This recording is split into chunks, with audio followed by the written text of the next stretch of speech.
언니라고 하니까 네. 뭐지? 청담 캔디 언니는 또 뭐지? 제가 강원도 강릉 사람이에요. 23살에 2평짜리 옷가게로 시작을 했어요. 좀 더 큰 돈을 벌어봐야겠다. 이래서 서울로 명동 가게에서 시작해서 소위 대박이 났죠. 청담동에 저희 집 주변에 JYP라든가 FNC, 우리나라 탑 엔터테인먼트가 거기에 다 몰려 있어요. 그렇죠. 외국인들이 갑자기 한 100명, 200명이 몰려들면서 드렁크를 막 끌고 다니는 거예요. 저 같은 경우는 사업가다 보니까 그 드렁크 소리가 돈으로 들리더라고요. 어떻게 저 소리를 돈으로 바꿀 수 있을까? 전 세계에서 한류 팬이라고 하는 사람들이 저희 집을 거쳐갔다고 봐요. 아, 결혼을 42에서 43세 아이들을 낳았거든요. 아들 낳고 보니까 도서관집 아들로 키우고 싶었어요. 그래서 청담 키위 도서관이라고 영어 도서관도 거기서 냈었고, 사업을 해서 벌은 돈으로 도서관에 썼다고 봐야 되겠죠. 어머니가 나한테 주신 가장 큰 선물이라고 생각한다. 어머니의 아빠 얘기를 그러면 가끔 하세요. 외할아버지가 어떻게 어머니를 교육을 하셨는지를 굉장히 를 항상 하셨대요. 인스타에 두 분의 협업 작품 한번 시연해봐 주실 수 있나요? 엄마는 가장 기억에 남는 도전이 어떤 거야? 30년 전에 땡큐 한마디 말고 유럽 무역을 시작한 거야. 성공은 공짜표가 없어. 알았지?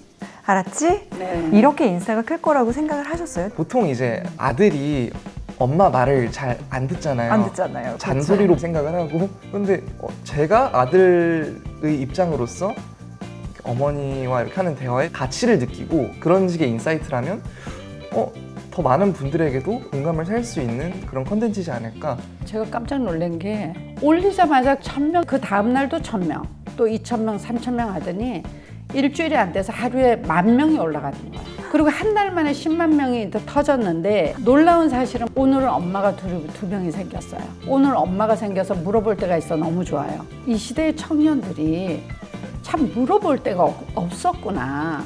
기쁘면서도 너무나 안타까운, 짠해요. 짠하더라고요. 그래서 우리 아들만 알았으면 좋겠다, 이게 아니라 이 시대를 살아가는 모든 청년들이 제 아들이라는 마음에 아낌없이 주어야겠다. 제 주변에 부자가 굉장히 많아요. 네. 다는 아니지만 뭘 갖고 출발하는 게 어떻게 보면 독이 될 수도 있다. 결핍이 어떻게 보면 실력이었다. 돈을 제가 굉장히 좋아하는데 정말 돈이 없어 보면 그것이 얼마나 비참한 일인가를 겪어본 사람들은 누가 돈 하는 것을 뭐라 할 수가 없습니다. 그렇기 때문에 제가 제 아들한테도 어떤 것보다 중요한 거는 돈이 있어야 되고 돈을 벌 능력이 있어야 되고 그거를 잘 다스리는 그 능력이 있어야 된다. 그래서 그거에 가장 포커스를, 물건에 연연하지 않고 대신 공부를 배운다던가 자기 개발을 한다거나 이런 데는 돈을 아끼지 않아요. 왜냐하면 제 머릿속에 있는 경험은 그거는 누가 가져갈 수 없기 때문에 아이가 자연히 안 쓰더라고요. 슈퍼리치들의 이야기들도 네. 막 담아 놓으셨더라고요. 이 돈 정도는 내가 써도 표가 나지 않을 정도는 명품을 사죠. 가성비를 따져서. 그리고 그분들 역시도 자녀 교육에 있어서 경험을 굉장히 중요하게 생각하고 공부를 위한 공부보다는 이제 경제적 자유를 어떻게 하면 누릴 수 있을까? 돈 공부, 자산 공부에 굉장히 많은 신경을 쓰는 걸 봤어요. 공부를 안 하면 굉장히 작을 거 아니에요. 그러면 돈이 많이 들어왔을 때 이 길이 당겨 있지 않더라고요. 옆으로 다 흘러요. 그런 경험을 하고 나니까 부터 만들어줘야겠구나. 젊은 분들이 쇼핑백을 5, 6개를 들고 이렇게 다니는 걸 보거든요. 그걸 보면서 제가 아차 싶은 생각이 들 때가 있어요. 저 돈이 늘 있는 게 아니고 늘 들어오는 게 아닌데. 그러면 거기에 있는 사람들은 어떻게 부자가 됐나요? 70%가 부동산. 저도 꼬마 빌딩을 하나 사고 나니까 강제적으로 가치 투자가 되는 거예요. 부동산 투자를 투기로 보는 것이 아니라 건강한 투자로 봐야 돼요. 우리가 자본주의에 살고 있기 때문에 돈은 녹아내린다고 보면 돼요. 그런 제가 30-40년 동안에 그 압구정동이나 청담동 살면서 이렇게 보고서 느낀 거예요. 연예인 같은 경우는 왜 빌딩으로 갈까요? 아파트를 뭐 80평짜리 간다고 돈이 나오나요? 그래서 그걸 사는 거지 투기라고 볼 수는 없는 거죠. 그분들은 보험을 드는 거예요. 꼬마 빌딩을 갖게 되면 어떤 장점이 있냐면 제가 보상되죠. 또 제 회사도 들어가 있었죠. 그리고 대업이 있죠. 다양하게 사용을 가능해요. 당연히 그렇게 해야 되는 거죠. 내일이 보장되지 않습니다. 그렇죠. 그러니까 자산 공부와 자산 투자라는 건 필수라는 거죠. 내 기준에 내가 이 정도면은 내가 정말 안전하다고 생각하고 살 수 있어. 이거는 우리가 기본적으로 먼저 해야 되지 않겠는가. 그래야지 우리가 어떤 일을 하든 뭘 하든 더 적극적으로 할 수 있고 자기의 실력을 뽐내면서 할 수 있지 않는가. 무조건 부자가 되어야겠다. 막연한 얘기라는 거죠. 잘게 쪼개서 작은 성취를 이뤄나가는 거. 그게 굉장히 젊은 사람들이 알아야 되는 거다. 그럼 젊은 사람만 알아야 되면 나이 드신 분들은 알아야죠. 자녀가 더 이상 우리의 보험이 아닙니다. 청년들도 자기네가 살기도 힘들다는 얘기예요. 부모가 자녀로부터 독립하는 연습을 해야 된다. 그것이 첫 번째가 경제적 자유가 아니겠는가. 모든 사람은 자기의 컨텐츠를 갖고 있어요. 그것이 가치 없다고 생각해서 옆집을 기웃거리잖아요. 옆집을 기웃거리지 말고 본인이 갖고 있는 거 그런 말씀을 드리고 싶어요. 그래서 부의 인사이트예요?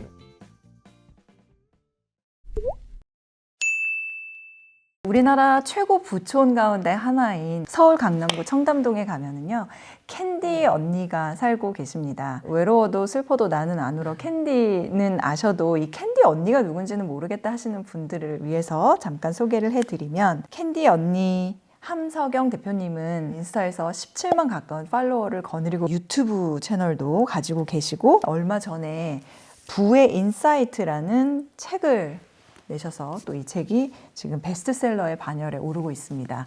부의 인사이트라고 하면은 머니올라와 맥이 다 있다라는 게 느껴지시죠? 책을 내신 이후로 더욱더 활발한 활동을 하고 계신 청담 캔디 언니를 머니올라에 모셨습니다. 특별히 어버이날을 맞아서 아드님과 함께 자리해 주셨습니다. 안녕하세요. 안녕하세요. 반갑습니다. 네, 반갑습니다. 네. 어머님과 아들. 네. 진짜 SNS상에서는 굉장한 셀럽이자 네. 인플루언서신데 잘 모르는 네. 분들을 위해서 자기소개를 먼저 부탁드리겠습니다. 안녕하세요. 지금 인스타에서 청담 캔디 언니로 활동하고 있는 함석영입니다.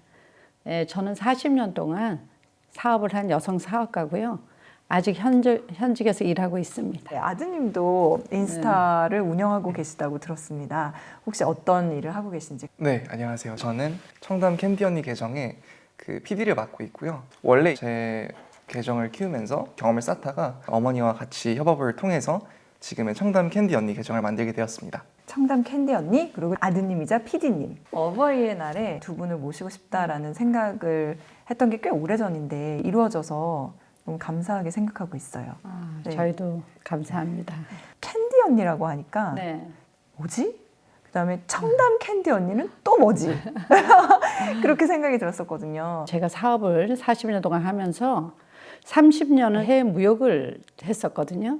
근데 제가 시작하던 당시는 우리나라가 해외여행도 자유화가 안 됐고 또 여성이 해외를 다니면서 무역하는 예도 별로 없었기 때문에 새로운 길을 제가 만들면서 가야 됐었어요. 네, 근데 슬퍼도 힘들어도 울지 않는 캔디처럼 지금까지 꿋꿋하게 그렇게 하고 있습니다. 진짜 외로워도 슬퍼도 네. 나는 안 울어의 그 캔디인 거예요. 네, 맞습니다. 아, 그러면은 청담은 사시는 곳이 청담이라서 네, 우리가 메이드 인 이태리 하면 하나의 나라지만 옷을 얘기할 때 메이드 이태리, 이태리산이라고 하나의 브랜드가 됐듯이 청담이라는 것도 그런 의미라고 보셔야 돼요. 제가 인스타를 통해서 퍼스널 브랜딩을 하고 있는데 청담이라는 어떤 브랜드가 어떤 더 고급스러움을 나타내 주지 않을까. 그래서 청담 캔디 언니라는 말을 하게 됐습니다. 네. 청담 캔디 언니는 이제 제가 만들었어요. 왜냐하면 제가 그 전에 또 다른 사업을 할 때 K-팝 관련 전 세계 한류 팬들이 오는 K-팝. 예, 에어비앤비를 청담동에서 했었거든요. 그때 다양한 연령의 그 손님들이 오는데 쉽고 기억하기 좋게 이름을 부를 게 뭐가 있나 캔디 언니라고 그렇게 지었던 거예요. 아, 글로벌하게 통하는 일종의 그렇죠. 별명이었네요. 인스타를 할 때도 마찬가지예요. 팔로우를 하고 계시는 분들이 10대부터 70대까지 있거든요. 근데 3040이 가장 많기 때문에 사장님이나 어떤 대표님 또 청담동에 살고 있는 사람 그런 이미지보다는 친구처럼 편안하게 다가올 수 있게끔 청담 캔디 언니라는 의미가 또 있는 것 같아요. 언니가 되어주고 싶으신 네, 거죠? 언니가 되고 싶어요. 네. 보니까 10개 이상의 사업을 성공시킨 사업가다. 이제 네. 이렇게들 소개를 하시더라고요. 어떤 사업들이었어요? 제가 강원도 강릉 사람이에요. 처음에는 23살에 2평짜리 옷가게로 시작을 했어요. 그때는 전문직이라는 게 없던 시절이고 더구나 인구가 14만인 도시에서 할 수 있는 거라곤 그래도 여자고 또 옷 입는 걸 좋아했기 때문에 옷가게가 아무 경험 없이 바로 할 수 있지 않겠는가. 그래서 거기서 한 3군데 정도 옮겨 다니면서 했거든요. 그래도 강릉에서는 그 당시 유행을 좀 선도했다. 그랬을 것 같아요. 예, 좀 그런 언니로 그렇게 됐고 27살에 좀 더 큰 돈을 벌어봐야겠다. 이래서 서울로 오게 됐죠. 처음 왔을 때 그때는 쇼핑 에리아가 명동밖에 없었어요. 그때는요. 예, 압구정동도 없었고 가로수길도 없었기 때문에 돈이 많은 고객들이나 연예인들이 거의 명동에서 쇼핑을 할 때요. 그 당시에 우리나라가 수입이 자유화가 안 됐었어요. 그래서 수출하고 남은 재고. 그러니까 그 당시에 우리나라는 미국으로부터 일본으로부터 주문 의뢰를 받아서 생산을 해주는 어떤 그런 세계 공장 같은 보세 그런 같은 느낌인가요? 보세죠. 명품이라 할 수 있는 그런 브랜드들조차 네. 한국에서 생산을 했었어요. 그거를 제가 이제 우연한 기회에 알게 돼서 명동 가게에서 그걸 시작해서 소위 이제 대박이 났죠. 왜냐면 우리가 수요와 공급을 따지면은 돈은 있는데 살 물건이 없던 시절이기 때문에 미국하고 우리는 한 5년 정도 트렌드가 차이가 있었거든요. 네. 그래서 그 수출품을 제가 하게 되니까 굉장히 인기가 있었죠. 그게 바로 제가 무역을 하는 계기가 됐어요. 그래서 일본을 시작으로 홍콩, 싱가포르, 이태리까지 넘어가서 지금까지 하고 있고요. 그 사이사이에 연쇄 창업을 또 하게 됩니다. 청담동에 저희 집 주변에 JYP라든가 FNC, 우리나라 탑 엔터테인먼트가 거기에 다 몰려 있어요. 그렇죠. 네. 거기 막 사람들 기다리고 맞아요. 있는. 그렇죠. 그래서 어느 날 막 이렇게 외국인들이 갑자기 한 100명, 200명이 몰려들면서 드렁크를 막 끌고 다니는 거예요. 청담동 부자들이 볼 때는 아니 조용한 동네에 갑자기 왜 이렇게 시끄러워졌는가 이런 생각을 하는 사람도 있었고, 근데 저 같은 경우는 사업가다 보니까 그 드렁크 소리가 돈으로 들리더라고요. 어떻게 저 소리를 돈으로 바꿀 수 있을까? 이렇게 생각해 보니 결국은 그 사람들이 먹고 자야 되지 않겠는가. 그래서 제가 저희 집 꼬마 빌딩에 있거든요. 거기다가 제가 에어비앤비를 하게 됩니다. 한류 팬 전문. 지금도 일본의 트위터에 15,000명 정도가 있고요. 전 세계에서 한류 팬이라고 하는 사람들이 저희 집을 거쳐갔다고 봐야 돼요. 아, 전 세계의 한류팬은 예. 청담 캔디 언니의 그 에어비앤비를 거쳐갔다. 예, 하루에 50명까지도 왔으니까. 와, 그렇군요. 네. 진짜 다양한 사업을 동시에 하셨겠네요. 예, 그리고 제가 결혼을 42에서 43세 아이들을 낳았거든요. 아들 낳고 보니까 제가 이제 워킹맘이다 보니까 일과 사업을 어떻게 하면 잘 병행할 수 있을까 이래서 제가 이제 도서관집 아들로 키우고 싶었어요. 왜냐면 저 역시도 사업을 하면서 책을 통해서 신문을 통해서 좀 할 수 있었기 때문에 그래서 청담 키위 도서관이라고 영어 도서관도 거기서 냈었고. 도서관집 아드님이세요? 도서관집 아들이요. 멋지네요. 그거도 한 도서관집 7년 정도 했어요. 예, 그래서 일간지에 크게 한 면이 다 나기도 하고 다양한 액티비티도 거기다 넣고 쿠킹 클래스라든가 도자기 수업 같은 걸 넣어서 상당히 그 만족스럽게 제가 사업을 해서 벌은 돈으로 도서관에 어떻게 보면은 썼다고 봐야 되겠죠. 그럼 이 시점에 또 물어보지 않을 수가 없죠. 도서관집 아드님은 어떠셨어요? 도서관집 아들로 자란다는 거. 일단은 환경이 되게 중요하다는 생각이 지금 와서는 들더라고요. 일단 도서관 집이었으니까 당연히 주변에 책이 많았고, 이게 책에 관심이 없어도 주변에 책밖에 없으면 그 언젠가는 뭐 꺼내서 일단 읽어보게 되긴 돼요. 아, 그렇죠. 있으니까. 네, 그래서 그런 방향으로 관심사로 이제 흥미를 유발하기에는 굉장히 또 어떤 좋은 환경이었던 것 같아요. 그러면 어버이날을 맞아서 모셨다고 했으니까 내가 살면서 이것만큼은 정말 어머니가 나한테 주신 가장 큰 선물이라고 생각한다, 이런 부분이 있어요? 이게 좀 저희 컨텐츠를 만들면서 뭐 알게 된 건데, 그 어머니께서 평소에도 좀 하는 얘기가 있거든요. 그 제 외할아버지, 그러니까 어머니의 아빠 얘기를 아버님. 가끔 하세요. 외할아버지가 어떻게 외할아버지가? 어머니를 교육을 하셨는지를 굉장히 긍정의 말을 항상 하셨대요. 긍정의 말이요. 네. 항상 어떤 일이 있어도 캔디. 네. 캔디처럼 어. 긍정의 말씀을 해주시고, 그게 또 이제 어머니의 어떤 사업의 성공이라든지 인생에 굉장히 큰 영향을 미치셨다고 그런 말을 제가 항상 들었는데, 어머니가 저한테 똑같이 하신 것 같아요. 그렇게 하려고 노력한다고도 말씀하시고, 그 외할아버지가 어머니한테 그렇게 영향을 줬던 것처럼 저한테도 그런 어떤 항상 긍정적인 피드백을 받는 것, 이게 저한테도 굉장히 많이 도움이 도움이 됐고 돼요. 또 되게 감사한 부분이다 라고 생각을 합니다. 인스타에 이제 보면 두 분의 협업 작품이 등장을 네. 하거든요. 그래서 한번 시연해봐 주실 수 있나요? 네, 좋죠. 지금 한번 해볼까요? 네. 바로. 엄마는 가장 기억에 남는 도전이 어떤 거야? 30년 전에 땡큐 한마디 말고 유럽 무역을 시작한 거야. 당시 유럽에 갔는데 한국이 어디 있는지조차 모를 때였어. 사람들은 대부분 성공을 꿈꾸면서 걱정하고 망설이다가 아무것도 시도하지 않아. 다음에 또 다음에 하다가 아무것도 못하는 이유를 수만 가지로 대면서 말이야. 나는 돈이 없이도 사업을 시작했고 영어를 몰랐지만 글로벌 무역인이 되었어. 성공은 공짜표가 없어. 알았지?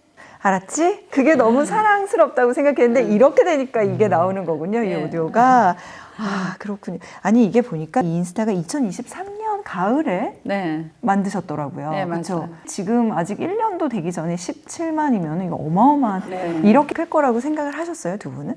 그냥 그런 생각이 있었던 것 같아요. 굉장히 자연스러운 컨텐츠다. 저희가 뭐 부의 인사이트 책에도 담았고 그런 사업, 비즈니스, 뭐 인생 그런 거에 대해서 평소 많이 대화를 나누거든요. 제가 이제 궁금한 점들을 많이 질문을 하기도 하고 그래서 일상의 모습을 어느 정도 이제 담아냈기 때문에 자연스럽게 진정성이 스며들었고 보통 이제 아들이 엄마 말을 잘 안 듣잖아요. 안 듣잖아요. 잔소리로 생각을 하고 근데 제가 아들의 입장으로서 어머니와 이렇게 하는 대화에 되게 어떤 가치를 느끼고 자연스럽게 경청을 하게 만들고 그런 식의 인사이트라면 더 많은 분들에게도 공감을 살 수 있는 그런 컨텐츠지 않을까 좀 이런 식으로 생각을 했던 것 같아요. 그래서 보면은 팔로워분들이 아드님 또래 내지는 멘토링을 원하는 사람들이 또 많은 것 같더라고요. 그렇죠? 네, 제가 깜짝 놀란 게 그렇게 절박한지는 몰랐거든요. 사실은 아들하고 함께하는 컨텐츠를 13,000까지는 제 혼자 했었어요.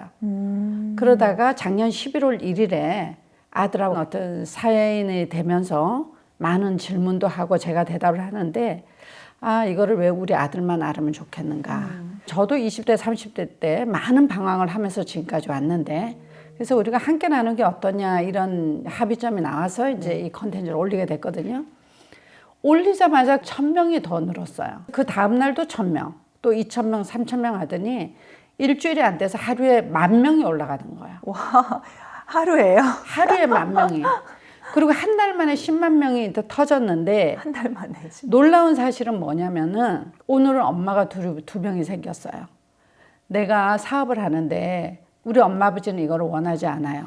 그래서 너무나 외로울 때 물어볼 데가 없었는데 오늘 엄마가 생겨서 물어볼 데가 있어 너무 좋아요. 다 이런 그리고 피드백이. 수많은 선택의 기로에서 어디로 가야 되는지 이럴 때도 사실은 물어볼 데가 없었다. 이런 많은 DM이 50개, 100개씩 쏟아지는 걸 보고 아, 이 시대의 청년들이 참 물어볼 데가 없었구나. 이제 그런 것이 기쁘면서도 너무나 안타까운 짠해요. 짠하더라고요. 그래서 참 그 어떤 책임감이라 그럴까요? 꼭 우리 아들만 알았으면 좋겠다 이게 아니라 이 시대를 살아가는 모든 청년들이 제 아들이라는 마음에 아낌없이 주어야겠다 이런 얘기를 우리 둘이 한 적이 있어요. 예. 그러면 좋아요. 그래서 오늘 제대로 또 나눠보죠. 저희가 머니 올라니까 정말 다들 뭐 부를 이루고 싶고 부자가 되고 싶어 하잖아요. 마음의 부자든 물리적인 부자든. 그러면 청담 캔디 언니는 금수저인가? 라는 그런 시작에 대한 질문이 있는데 아버님은 강릉에서 이제 목재소를 하셔서 사업가 집안이었는데 갑자기 심장마비로 쇼크로 돌아가셨어요. 돌아가실 때 딱 빚 청산안이 30만 원이 남았더라고요. 아주 적은 돈이었었어요. 근데 제가 어떻게 괜찮은 사람으로 거듭날 수 있었는가 그걸 보니까 아버님이 저한테 왜라는 소리를 한 번도 안 한 거예요. 굉장히 어떤 천덕꾸러기 같은 딸인데도 너는 너무 예쁘다. 너는 굉장히 스마트하다. 이런 얘기를 계속 하셨어요. 그게 긍정의 말씀이었어요. 예, 그래서 제가 23살에 소녀 가장이 되어야겠다. 결국은 아버님이 저한테 자존감이라는 유산을 주셨더라고요. 제가 해외 무역을 가면서 어려움이 많을 때도 이겨낼 수 있었던 거는 자존감이 높았던 거예요. 없어도 항상 당당했고 나는 할 수 있어. 자기 믿음이 굉장히 강하게 살았던 것 같아요. 제 주변에 부자가 굉장히 많아요. 네. 다는 아니지만 뭘 갖고 출발하는 게 어떻게 보면 독이 될 수도 있다. 그러니까 제가 만약에 가난하지 않았다면 이렇게 살았을 수가 있겠는가. 그래서 결핍이 어떻게 보면 실력이었다. 결핍이 오히려 오늘날의 캔디 언니를 그렇죠. 만든 거예요. 100% 그렇게 생각하고 있어요. 돈을 제가 굉장히 좋아하는데 정말 돈이 없어 보면 그것이 얼마나 비참한 일인가를 겪어본 사람들은 누가 돈 하는 것을 뭐라 할 수가 없습니다. 그렇기 때문에 제가 제 아들한테도 어떤 것보다 중요한 거는 돈이 있어야 되고 돈을 벌 능력이 있어야 되고 그거를 잘 다스리는 그 능력이 있어야 된다. 그래서 그거에 가장 포커스를 둔 것 같아요. 결핍이 나를 더 키웠다라고 네. 말씀을 하셨는데 부자의 아드님이신 우리 박 PD님은 어떤 결핍이 그래서 저는 교육이 중요하다고 생각하는 거예요. 제가 이제 돈이 있다고 막 사치를 부린다 이러면 대부분 아이들도 이렇게 막 쓰더라고요. 주변에서 보니까. 그래서 제가 이게 굉장히 경계를 해야 할 부분이구나. 저희 도우미 아주머니가 오시는데 대표님 옷장이 어디 있냐고. 근데 제 옷장이 없고 행거 하나예요. 제가 66살인데 66년 동안 갖고 있던 옷이 행거 딱 하나예요. 아 진짜요? 예. 그럼 그 릴스에 나오는 그 많은 옷들 멋진 옷들은 제가 수입하는 제 샘플이죠. 그래서 제가 물건에 이제 연연하지 않으시는 물건에 연연하지 않고 대신 공부를 배운다던가 자기 개발을 한다거나 이런 데는 돈을 아끼지 않아요. 왜냐하면 제 머릿속에 있는 경험은 그거는 내 누가 거다. 가져갈 수 없기 때문에. 물건보다 경험을 하신다. 그렇죠. 그래서 아이가 자연히 안 쓰더라고요. 자존감이 좀 높게 큰 것 같아요. 아들도. 아드님 의견은요? 그러니까 그게 당연하다고 생각해요. 다양하다고 생각을 하셨다. 그 인스타를 보다 보니까 슈퍼리치들의 이야기들도 네. 막 담아놓으셨더라고요. 청담동에 오래 사셨잖아요. 수십 네. 년간 살아오셨으니까 어떤 동네던가요? 일단 가만히 있는 사람이 없는 것 같아요. 나이가 많아도 옆집 뒷집만 봐도 뭐 문화센터에서 그림을 배운다던가 아들하고 군대를 보내놓고 주고받았던 편지로 책을 낸다던가 그리고 본인이 50억 이상 집에 살고 있으면서도 은퇴를 하시면 그런 걸 생각하지 않고 어떤 일을 위해서 나가서 뭐 경비라도 보겠다 이런 마음을 갖고 계시는 것 같아요. 그러니까 일을 위해서 하는 거지 어떤 가치를 두고 하시는 것 같아요. 그래서 타인이 나를 어떻게 생각하고 이런 거는 중요하게 생각 안 하더라고요. 그래서 이 돈 정도는 내가 써도 표가 나지 않을 정도는 명품을 사죠. 사는데 누구한테 보여주기 위해서가 아니라 가성비를 따져서 내 딸 한 대까지도 물려줄 수 있는 뭐 품질이 좋은 거라든가. 그리고 그분들 역시도 자녀 교육에 있어서 경험을 굉장히 중요하게 생각하고 또 결국은 이제 공부를 위한 공부보다는 이제 경제적 자유를 어떻게 하면 누릴 수 있을까 해서 돈 공부, 자산 공부에 굉장히 많은 신경을 쓰는 걸 봤어요. 그게 책에도 보면은 돈 공부, 자산 공부라는 이야기가 네. 많이 나오고 아드님께도 그거를 되게 가르쳐 주시고 싶어 네, 하시더라고요. 맞습니다. 그게 어떤 내용인가요? 저도 그럴 때가 있었어요. 돈을 많이 벌 때가 있었거든요. 근데 제가 돈 공부를 한다는 생각을 해본 적이 없어요. 다시 말해서 공부를 안 하면 돈 그릇이 굉장히 작을 거 아니에요. 그러면 돈이 많이 들어왔을 때 이게 담겨 있지 않더라고요. 옆으로 다 흘러요. 필요 없는 소비를 하게 되는 거예요. 그래서 제가 그런 경험을 하고 나니까 네. 내가 자녀를 낳으면은 돈 그릇부터 만들어줘야겠구나. 그거는 뭐냐면 돈을 잘 다스리는 능력. 최근에 코로나 팬데믹 기간 동안 코인하고 주식이 굉장히 많이 올랐잖아요. 그렇죠. 그때 신흥 부자가 많이 생긴 것 같아요. 3040에. 네. 그래서 제가 갤러리아나 동네 그 명품관에 가보면 젊은 분들이 쇼핑백을 5-6개를 들고 이렇게 다니는 걸 보거든요. 그걸 보면서 제가 아차 싶은 생각이 들 때가 있어요. 저 돈이 늘 있는 게 아니고 늘 들어오는 게 아닌데 저렇게 소비를 하면 안 되지. 이 생각이 딱 드는 거예요. 그래서 그런 걸 보면서 우리 아들한테 얘는 주식이나 경제 공부 또 부동산 이런 돈그릇을 만들어주는 일을 해야겠구나. 그래서 그걸 수없이 얘기를 해서 아들이 코로나 기간 동안에도 혼자서 책으로 많이 공부를 했었어요. 머니홀라도 많이 보셨나요? 오늘 이후로 머니홀라도 많이 보시는 거예요? 제가 많이 봤습니다. 감사합니다. 사람들이 그냥 피상적으로 생각하는 청담동의 느낌이랑 그 안에서 보는 청담동의 느낌은 조금 다르다는 생각도 많이 드네요. 다른 것 같아요. 그러면 거기 있는 사람들은 어떻게 부자가 됐나요? 제가 그 슈퍼리치 공부를 하러 다니거든요. 거기서 조사가 나왔더라고요. 부자들이 갖고 있는 자산의 비율을 보니까 70%가 부동산이더라고요. 부동산. 그게 왜 그런가를 보니까 저도 그전엔 잘 모르다가 꼬마 빌딩 하나 사고 나니까 주식은 우리가 오늘 샀다가 내일 팔 수 있어요. 부동산은 내가 오늘 샀다가 이게 떨어진다 했다고 오른다 해도 팔 수가 없어. 그리고 잘라서 팔 수가 없죠. 강제적으로 가치 투자가 되는 거예요. 오래 묶여 있고. 그렇죠. 이거는 장기간 가져갈 수밖에 없는 거죠. 그럼 자본주의 공부를 하고 나면은 당연히 그것이 우상향을 하게 된다는 거는 제 얘기가 아니라 각 은행에서 그래프로 나와 있습니다. 인플레이션 때문에 올라간 거예요. 그래서 이런 공부가 꼭 필요하지 않는가. 우리가 부동산 투자를 투기로 보는 것이 아니라 건강한 투자로 봐야 돼요. 우리가 자본주의에 살고 있기 때문에. 호박이 500원에 사던 게 2,500원 되는 원리하고 똑같거든요. 젊은 사람들이 그럼 나는 전세를 살아야겠다 이러면 전세금을 5억짜리 사면 5억이 그대로 있죠. 5년 후에도. 돈 숫자는 그대로 있지만 내가 그 5억으로 살 수 있는 집의 가치나 다른 것의 가치는 이미 반토막이 나 있다 봐야 돼요. 그냥 시간이 흘렀을 뿐인데. 그렇죠. 그래서 아무것도 안 하고 있으면 안 된다라는 안 되죠. 말씀을. 돈은 녹아내린다고 보면 돼요. 그런 제가 3, 40년 동안에 그 압구정동이나 청담동 살면서 이렇게 보고서 느낀 거예요. 네. 그래서 부자들이 투기를 한 것이 아니라 그분들은 이미 이 자본주의 원리를 알고 있었기 때문에 투자를 한 거죠. 그 자기가 팔고 살았다 했으면 그게 투기죠. 근데 그 사람들을 오래 몇십 년 동안 묵혀놨더니 자기가 스스로 올라간 거예요. 근데 그러면 보세요. 최근에 드라마 뭐 눈물의 여왕에서 그 여주인공이 건물의 여왕이다 막 이런 기사도 막 났어요. 연예인, 그러니까 수입이 많은 사람들이 할 수 있는 투자. 이제 이렇게 생각을 하고 알지만 평생에 걸쳐서 못하는 사람이 더 많기 때문에 그거를 이제 일부 사람들의 투기로만 보는 시각도 존재할 수 있다라고 생각이 들거든요. 내 얘기가 아닌 것처럼 느껴지거든요. 우리가 학교도 아주 영재를 빼고는 유치원을 거쳐 초등학교로 가고 초등학교 거쳐 중학교로 가잖아요. 단계라는 게 있잖아요. 처음부터 꼬마 빌딩을 가는 거는 전문가의 영역이에요. 왜냐하면은 우리가 네이버 부동산을 딱 서치를 해보면 강릉에 있는 아파트도 강릉 송정의 삼익 아파트 몇 평 딱 치면 매매가가 나오죠. 전세가 나오죠. 월세 나와요. 초보자가 다 검증이 할 수 있는 거예요. 그 시세보다 내가 1,000만 원 더 주고 샀구나. 덜 주고 샀구나. 근데 꼬마 빌딩을 청담동 저희 집 주소로 넣으면은 네이버에서 시세가 나옵니까? 안 나와요. 그런 것 때문에 전문가 영역이라 하는 거고, 그럼 시세가 뭐냐, 꼬마 빌딩은?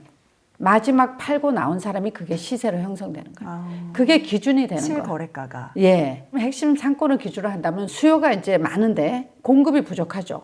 땅이라는 게 정해져 있잖아요. 그렇죠. 청담동 정해져 있죠. 땅이라는 게. 특히나. 강남 땅도 정해져 있고. 근데 살려는 사람 많죠. 당연히 가격이 올라가는 거죠. 연예인 같은 경우는 왜 빌딩으로 갈까요? 왜 빌딩으로 갈까요? 아파트가 아니고 그분들은 내일이 개런티가 안 되는 직업이잖아요. 수입이 일정하지 않다. 보장되지 않잖아요. 그리고 딱 항상 잘 나가는 게 또 아닐 수도 아니고 있고. 또 나이가 있으면 또 그게 짧고 수명이. 그러다 보니 이분들은 보험을 든다는 생각으로 하는 거죠. 그러면 아파트를 뭐 80평짜리 간다고 돈이 나오나요? 네, 그냥 살고 있는 주거예요, 그거는. 아파트가 오를 수 있죠. 현금이 안 돌잖아요. 그러면 이 사람들이 현금이 들어올 수 있는 구조를 만드는 거는 결국은 빌딩이다. 그래서 그걸 사는 거지 투기라고 볼 수는 없는 거죠. 그분들은 보험을 드는 거예요. 자기 미래에 대한. 그렇게 해서 건물을 사고 나면은 그 다음에 어떤 일이 벌어져요? 저 같은 예를 보면 아주 60평짜리 작은 빌딩이지만 제가 살 때 6억이 제가 현금이 6억이었어요. 결혼을 하자마자. 그리고 이제 제가 그 아들을 낳고 난 제가 해외 무역을 하잖아요. 남편도 무역이에요. 우리가 거의 해외로 떠도는데 각기 다른 방향으로 아이를 도우미 아주머니한테 맡기다 보니까 여러 가지 사건 사고가 많았어요. 그래서 뭐 아파트의 아래 위층도 한번 있어 보고 여러 가지를 했지만 결국 부작용이 굉장히 많더라고요. 그러면 내가 사업으로 성공하는 것도 중요하지만 우리 선배 여성 경제인들을 제가 많이 모시면서 봤거든요. 그분들이 자기 사업 못지않게 자녀를 이렇게 저기 하다 보니까 좀 제 눈에는 안 좋은 것이 많이 보여서 아이를 제가 일을 하면서 그 병행을 잘 해야겠구나. 그래서 그렇게 보니까 꼬마 빌딩이 하나 있어야겠다. 이래서 제 회사를 넣고 남편 회사를 넣고 이제 집이 위에 있고. 그러니까 일주 다 합치신 거네요. 합쳤어요. 그때부터는 자녀에 대한 어려움이 없어졌죠. 그리고 이제 꼬마 빌딩을 갖게 되면 어떤 장점이 있냐면 제가 여기서 도서관도 했죠. 또 제 회사도 들어가 있었죠. 그리고 에어비앤비도 했죠. 그래서 작은 빌딩 하나를 단 2층짜리 하나만 갖고 있어도 다양하게 자기가 사용을 가능해요. 그래서 우리가 100세 시대에는 아파트를 평수 넓은 데 사는 것도 중요하지만 굉장히 그거는 좀 안 좋은 거, 손실인 것 같아요. 되게 감사한 게 이런 얘기를 많은 사람들이 조심스러워서일 수도 있고 얘기를 안 하는 경우가 많은데 솔직하게 경험담을 지금 네. 얘기해주고 계시거든요. 그래서 그게 아드님이 얘기한 진정성으로 이 인스타가 더 크게 되는 동력이 네, 맞습니다. 아니었을까라고 생각을 해요. 근데 진짜 그럼 나도 어떤 그런 꼬마 빌딩 정도는 가져보겠다 이런 네. 꿈을 갖는 거는 현실적이고 가능하고 좋은 건가요? 당연히 그렇게 해야 되는 거죠. 왜냐면 우리가 은퇴가 50세잖아요. 근데 지금 어떤 세상이에요? 미국의 테크 회사에도 엄청난 감원이 이루어진다고 신문에 매일 하잖아요. 거기서 기침하면 우리는 독감이 걸린다고 그러잖아요. 미국이 그 상황이라면 우리한테는 어떤 상황이 벌어질까? 이미 그거는 우리가 예견을 해야 된다는 거죠. 내가 오늘 대기업을 다녀요. 내일이 보장되지 않습니다. 그렇죠. 그러니까 그런 시대에는 특히 이 자산 공부와 자산 투자라는 건 필수라는 거죠. 그러면 지금 내가 돈이 없다 이러면은 우리가 근로소득이든 사업소득이든 젊은 사람이든 그걸 잘 모아서 소비보다는 그것을 어떻게 잘 관리를 해갖고 최소의 돈으로 작은 아파트라도 갭 투자를 할 수 있거든요. 그렇게 해서 그거를 점차 조금 더 평수 큰 데로 나아가다 보면 우리가 요새 뭐 꼬마 빌딩이라는 게 꼭 청담동 강남이 아니래도 요즘은 뭐 지방 같은 데도 지방에도 그 재래시장을 중심으로 줄을 세워놓잖아요. 닭강정집 하면은 줄을 세워서 1시간씩 기다려야 되거든요. 그러면은 지금 뭐 그런데도 뭐 다 쓰러져가는 어떤 단독집이 있잖아요. 시장 안에. 그런 걸 사서 리모델링 하면 2층 집으로 만들 수 있거든요. 제가 뭐래도 할 수 있는 거예요. 예. 그렇게 이제 접근을 한다고 생각하지 우리가 강남에 있는 큰 빌딩을 생각하지 말라는 거죠. 아드님께 여쭤볼게요. 이 부의 인사이트에 보면은 부제가 청담 캔디 언니가 들려주는 일과 사업, 인생에 관한 77가지 조언이라는 부제가 붙어 있거든요. 이 중에서 아드님은 가장 기억에 남는 게 어떤 독자로서? 한번 읽어봐야 될까요? 에이? 아직 안 읽었어요. 자기가 다 만들어 그게 놓고. 다 만들었는데 네. 목차에서 골라야 될 것 같은데요. 아니면 릴스를 만들면서 네. 가장 많이 터졌던 릴스도 좋고 커지는 포인트가 공통됐잖아요. 어떤 관심이 거였어요? 확실히 이걸 만들다 보면 사람들이 관심이 있어하는 키워드가 보이긴 하더라고요. 그 중에 하나가 청담동. 청담동이라는 키워드가 들어간 컨텐츠가 굉장히 잘 되더라고요. 저희도 썸네일에 청담동 넣겠습니다. 그리고 부, 어. 돈 이런 얘기. 확실히 청담동이라는 키워드가 정말 지역 안에 담긴 스토리, 여기서 뭐 어떤 일들이 벌어지는지 그런 어떤 이야기나 정보에 대한 그 사람들의 관심이 호기심. 되게 높구나. 아드님은 청담에서 나고 자라신 건가요, 그러면? 예, 압구정동에서 나고 청담동에서 자라고. 어떤 동네예요? 저는 뭔가 집 앞 편의점에 나가기 되게 부담스러운 동네라고 생각해요. 아니? 그게 무슨 뜻이에요? 예를 들면 이제 집에 있다가 뭐 과자 같은 걸 사 먹고 싶을 때 이제 편의점에 가잖아요. 그렇죠. 되게 편한 옷차림으로 집 밖에 나가서 슬리퍼에 편의점에 추리닝으로 추리닝으로 나가는데. 정말 머리도 안 감고 이제 그냥 나가는데 주변 분들이 너무 이제 고급스럽게 차려입고 나갈 때마다 굉장히 눈치가 보여서 후드를 써서 가리고 이제 누가 보면 연예인인 줄 알겠어요. 재빨리 이렇게 달려가서 과자를 사오고 이제 뭐 그렇게 위축된 그런 경험은 좀 있죠. 재밌네요, 이거는. 네. 굉장히 좀 상냥하다 그래야 되나? 상냥하다고요? 예, 저희가 앞집 뒷집하고 다 친하게 지내거든요. 아, 이웃분들하고요. 며칠 전에도 옆에 할머니 할아버지가 연세가 많으시 70이 넘으셨는데 잘 건강이 안 좋아서 걸지를 못하시는데 띵동 초인성 소리가 나는 거야. 나가 보니까 부의 인사이트를 사서 사인 받으러 오셨더라고요. 아, 이웃분들이 직접. 예, 아, 진짜 가깝게 지내시는군요. 예. 그래서 이런 그 상대방이 잘 하는 거에 대해서 박수를 좀 쳐주는 것 같아요. 뒷집 사모님 같이 페이스북 친구인데 이런 글이 있어요. 앞집에 너무 좋은 에너지의 분이 살고 있어서 자기 너무 좋다고. 그러니까 상대방이 뭘 잘하는 거를 그걸 어떻게 받아들이냐면은 저렇게 열심히 살고 영절정을 사는 사람이 내 앞집에 살아서 자기네한테도 너무 좋은 긍정 에너지가 온다. 이렇게들 많이 생각을 하는 것 같아요. 청담동이라고 하면 막 담장도 높고 이웃들끼리도 별로 교류도 없고 막 이럴 것 같은 느낌도 드는데 실제는 그게 그렇지. 네, 실제는 얼마 전에 유튜브를 봤는데 택배 아저씨가 예. 말씀하시는 걸 봤어요. 네. 어린 애조차도 인사를 참 잘한다. 아, 인사를 잘하는 동네. 엘리베이터에서 만나면. 그거를 유튜브에서 나와서 얘기를 하더라. 그리고 주인들이 대체적으로 굉장히 친절하다. 그게 좀 차별점인 것 같아. 이런 얘기를. 청담동뿐만 아니라 제가 부자들을 만나보니까 성공한 사람일수록 굉장히 겸손하신 분들이 많은 것 같아요. 얼마 전에 친구 아들이 5성급 호텔에서 인턴했거든요. 근데 자기 엄마한테 와서 뭐라 그러냐면은 룸 서비스 쪽에서 전화 받는 영어를 잘하니까 그걸 이제 했었는데 가장 친절하게 매너 있게 전화를 하는 사람들을 봤는데 이래 전화 받으면 그 모니터에 뜬답니다. 이 사람이 어디서 왔고 어느 직업인지가. 아, 5성급 호텔에는 예, 그게 뜬대요. 일하는 사람한테 이게. 왜냐면 그 인포메이션을 알아야 어떻게 대응할 것 같아요. 그렇죠, 그렇죠.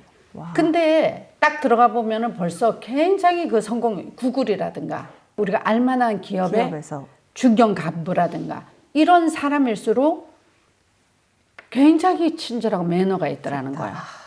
제가 그 엄마한테 그랬죠. 그 아들이 정말 돈 주고도 못 배우는 거를 배웠다, 네, 거기서. 왜냐하면 이 친구가 그걸 본 이상은 이제는 자기가 살아가면서 그 생각을 떠올릴 거 아니냐. 자기 어떤 행동이나 말을 할 때. 부자들이 어떤 레스토랑에 가서 서빙을 드는 사람들한테 어떻게 하는지 그 태도를 보라라는 그런 얘기도 들은 적이 맞습니다. 있었던 것 같아요. 태도를 봐서 그 저 자신부터 그거는 경계해야 될 부분이잖아요. 근데 제가 만나본 성공한 사람들은 그런 태도를 갖고 있었던 것 같아요.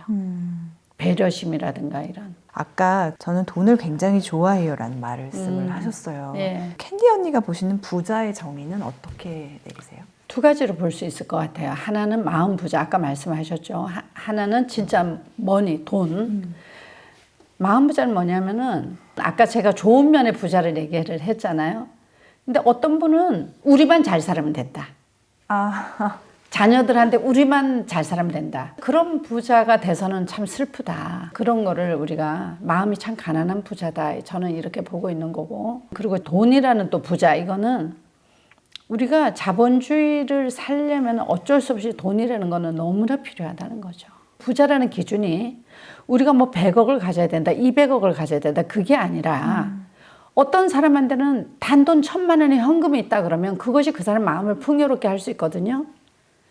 어떤 사람은 1억이 있으면은, 그러니까 그건 다 다르다는 거죠. 우리가 생각하는 부자의 기준이 많은 어떤 그런 숫자를 얘기하는 것이 아니라 내 기준에 내가 이 정도면은 내가 정말 안전하다고 생각하고 살 수 있어.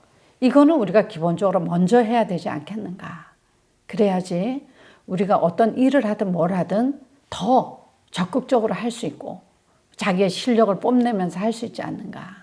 그럼 그런 부자가 되는 첫걸음 내지는 방법은 어떤 게 있어요? 일단은 소득이라는 거는 우리가 컨트롤할 수 없는 부분 같아요. 직장을 다니는데 내가 열심히 일을 해요. 근데 하루아침에 그걸 배로 월급을 주지는 않잖아요. 정해져 있고 또 비슷한 그 어떤 직급이 있기 때문에. 근데 사업을 우리가 열심히 한다 해갖고 하루아침에 떼돈을 버는 거 드물죠. 그거는 정말 0점 몇 프로인 것 같아요. 제가 볼 때는. 운이 정말 따라줘야 예, 그래서 쉬운 우리가 거예요. 그거는 컨트롤할 수 없는 부분이다. 그럼 우리가 제어할 수 있는 부분은 뭘까요? 소비? 소비죠. 과연 우리가 패스트 패션이라 해갖고 옷도 오래 입고 유행이 너무 자주 바뀌니까 내년에 새로 버리고 입자 이런 말이 있듯이 과연 내가 하는 그 작은 소비가 꼭 필요한 건가? 우리가 돈을 모으기 전에 그걸 꼭 꽃감 빼먹듯이 빼먹으면은 모래성하고 똑같은 거예요. 쌓이기 전에 들어와 있는 돈은 정해져 있는데, 그러니까 어느 정도까지는 우리가 소비를 제어해야 된다. 저는 그렇게 봐요. 그래서 거기 어느 정도 모여서 그 다음에 이제 그게 다음 단계로 가게. 우리가 1,000만 원을 모으려면 100만 원 있으면 되거든요. 그러면 1억을 모으려면 1,000만 원이 있으면 돼요. 그럼 제가 얼마 전에 그 강의에 가서 그랬어요. 우리 한번 1억을 모아보자, 현금을. 현금을 1억의 통장을 갖고 있는 사람 많지 않아요. 근데 우리가 노력에 따라서 할 수가 있어요. 내 자산에 따른 없이 현금 자산을. 그래서 우리가 예를 들어서 1,000만 원을 모으려면은 기간을 정해야 돼. 1년이다. 1년 동안 내가 1,000만 원을 모아야겠다. 이러면 1년 365일을 나누면 되는 거예요, 1,000에. 그럼 하루에 우리가 얼마를 벌어야 되는 게 나오잖아요. 그렇죠.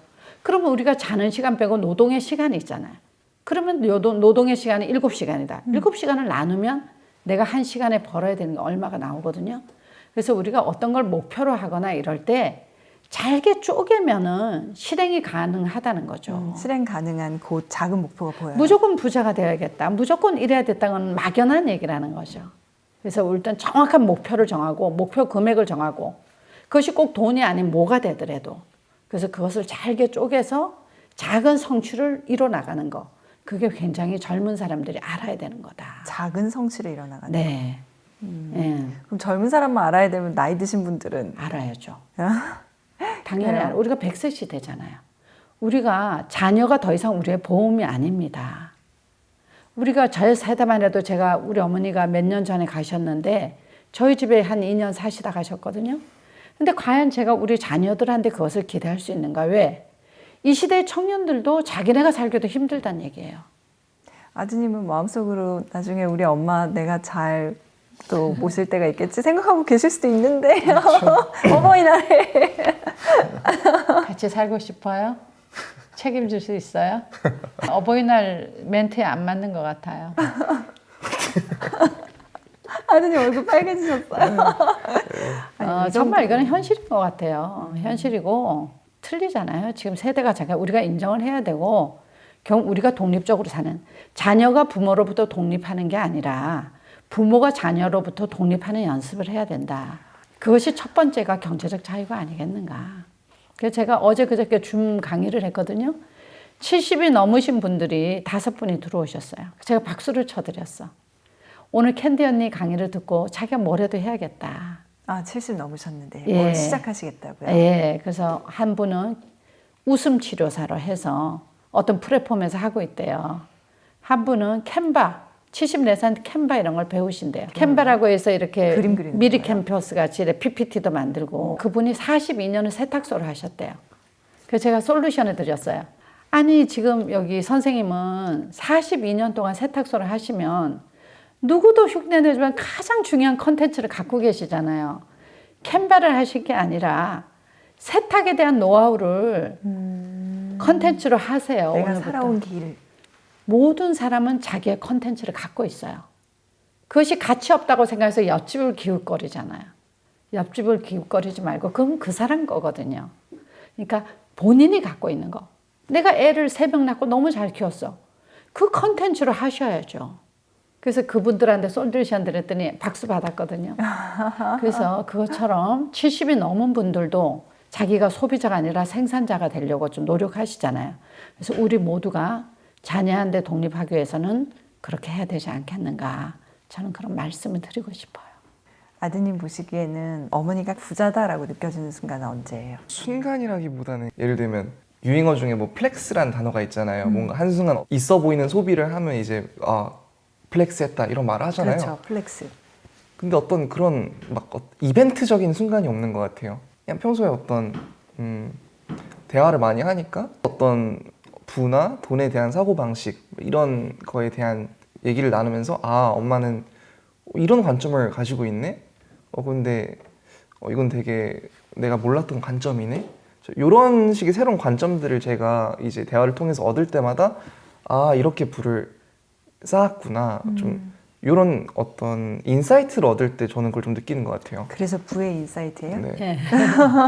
진짜로 그 인사이트라는 이야기가 그것도 부모 자식 간의 관계에서 인사이트라는 얘기가 나오는 거는 참 귀하다는 생각이 들어요. 그래서 두 분 진짜 보기 좋고요. 그리고 그 관계를 통해서 저게 나눠주려고 해주시는 게 더 감사드려요. 그리고 오늘날에는 영향력이 부로 연결되는 시대이다 보니까 맞아요. 저희가 어버이의 날에는 일단 여기까지 듣고 다음 편에서 더 많은 또 청담 캔디 언니와 그 아드님의 이야기를 이어가 보도록 하겠습니다. 네, 감사합니다. 감사합니다. SNS에서 영향력이 부로 이어진다라는 그런 견해에 대해서는 어떻게 생각하세요? 그건 굉장히 맞는 얘기예요. 우리가 시대가 맞게끔 변해야 된다고 생각해요. 저 같은 경우 옛날에 수입을 해서 대기업만 납품했다고 그랬잖아요. 그러면 저는 이익을 먹고 사는 거 정도밖에 안 되는 거예요. 제 브랜드 가치가 올라간 건 아니거든요. 그렇죠. 근데 저한테 물건을 받은 사람은 어때요? 제가 거래할 때 300억이었어. 그 사람들이 1200, 1300억에 엑시트를 했단 말이에요. 브랜드가 올라갔잖아요. 브랜드를 키우는 게 중요하구나. 굉장히 중요하죠. 그럼 개인이 어떻게 브랜드를 키우겠어? SNS가 가장 쉬운 거죠. 저는 이런 미디어에서 발생하는 사람들의 관심 이 또 하나의 어떤 디지털 자산이라고 생각이 들더라고요. 이 사람이 모은 관심이 어떤 현상들을 불러일으킨지를 지켜보면 이게 정말 가능성이 있다는 생각이 들어요.